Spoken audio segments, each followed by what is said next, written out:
হ্যাঁ 1 কিলো একখানা ইলিশ নিয়েছি। 1 কিলো? হ্যাঁ 1 কিলো নিয়েছি, কেন গতবারে 1.5 কিলো 2 কিলো খেয়েছিলাম, কিন্তু এবারে নিয়েছি কেন বলতো, গরম তো প্রচুর গরম বাবা, দুটো ইলিশ আর নিয়ে নিই, সব 1 কিলো এসেছিল। আমি কালকে 1 কিলো একটা।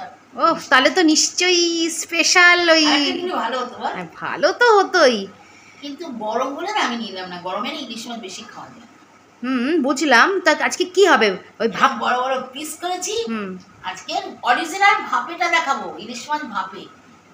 সবাই কিরকম কড়ার মধ্যে ইলিশ মাছ ভাপে করে, ঝোল ঝোল করে, সেইটা খাবো না। কড়ার মধ্যে ইলিশ মাছ হয়ই না, মানে ইলিশ মাছ ভাপে হয় না। কড়ার মধ্যে করা মানে হচ্ছে ইলিশ মাছের ঝোল।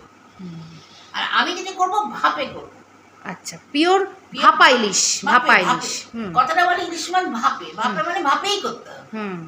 একদম করবো। আর একটা করবো, কিছু দিয়ে করবো ঝোল। আচ্ছা, পিসগুলো দেখে যা বাবা, কি বড় বড় আর মোটা মোটা পিসগুলো গো। হ্যাঁ এই দেখ, দেখো বন্ধুরা, থিকনেস দেখো পুরো। এটা মোটা মোটা পিস, দুভাগ করে নিয়েছি, 6খানা পিস করেছি। আচ্ছা, ঠিক আছে। এটা ভাপে করবো, এটা ঝোল। তারপর তো মা শুরু করে দিল ভাপা ইলিশের প্রস্তুতি করা। সর্ষে বাটা, সর্ষের তেল, হলুদ, নুন, কাঁচা লঙ্কা, যা যা লাগে সব দিয়ে বসিয়ে দিল।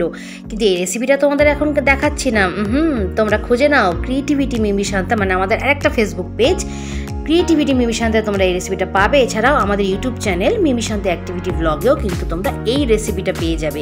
তাই এখন শুধু দেখাচ্ছি কি লোভনীয়ভাবে মা ইলিশ মাছটা বানাচ্ছিল। আর যখন মা ফাইনালি ভাপে বসালো, আমার এদিকে পেটের মধ্যে করছিল প্রচণ্ড চুই চুই খিদেতে। তো যখন অ্যাট লাস্ট ভাপাটা তৈরি হয়ে গেল, তখন কি হলো সেটা তোমাদের সঙ্গে শেয়ার করেছি। দেখো, এবার দেখাই, এবার ওপেন হোক।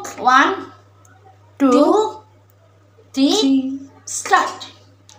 ও লাভলি লাভলি। বন্ধুরা, জানি না কালারটা কতটা পারফেক্ট আসছে, সত্যি কথা বলতে কি পুরো গোল্ডেন। দাঁড়া একটু আলোর মধ্যে দিই, 1 মিনিট একটু আলোর মধ্যে নিই।